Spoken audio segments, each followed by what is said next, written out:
This is what is making news right now. As attacks continue, who really started it? Israel broke the ceasefire. But Israelis say, not true. We will fact check it fairly, honestly. But this is important, and this is something I want to break down for the viewers. Yesterday, you and I were sitting here, and we had a conversation with Mustafa Barghouti, who's an independent legislator, Palestinian legislator. Right. And he said that most news organizations have ignored the possibility that the people who actually broke the ceasefire was not the Palestinians, or not Hamas in Gaza.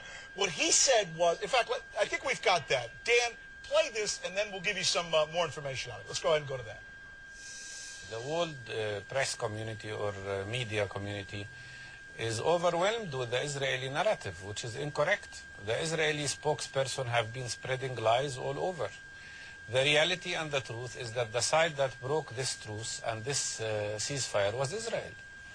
2 months before it ended, Israel started attacking Rafah, started attacking Khan Yunis, and never lifted the blockade on Gaza. Gaza remained without fuel, without electricity, without bread, without medications, without any medical equipment for people who were dying in Gaza. 262 people died, sick people, because of an access to medical care.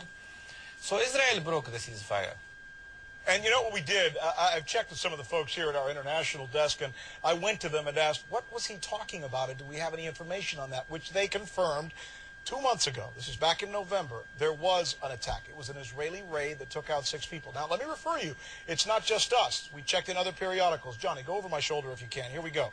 The 6-month ceasefire started coming apart at the beginning of November after Israeli commandos killed a team of Hamas fighters during a raid on a tunnel they suspected was being dug for kidnapping of Israeli soldiers. That raid set off more Palestinian rocketing.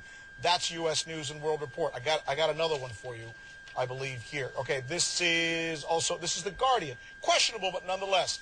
A 4-month ceasefire between Israel and Palestinian militants in Gaza was in jeopardy today.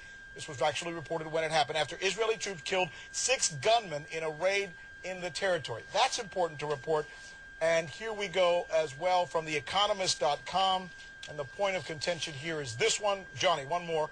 The last straw came in November when Israelis killed 6 gunmen, it said, were digging tunnels to launch a raid onto Israel, spurring Hamas to respond with a barrage of rockets. So the question is to who started this. And we've been hearing that the Israelis say they had to do this because suddenly the ceasefire had been broken in Gaza by the Hamas and the Palestinians.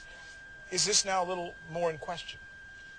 You know, that is absolutely true, but just as true is the fact that if Israel hadn't started shooting first in this case, and Israel said, we had security reasons, imminent security reasons, there was no real deal here between Hamas and Israel. Israel still reserved the right to go in and do any attack where there was a primary security interest there. And they said, our soldiers were going to be kidnapped. We had to do it. But, you know, I guess what it is, Americans, we like our order. We want things delineated for us. We like to see a quid pro quo. They're saying this happened. Are they right? And they're saying this happened. Are they right? It's almost like we're left, when you talk about the Middle East, you're left with such subtleties that sometimes everything is a vague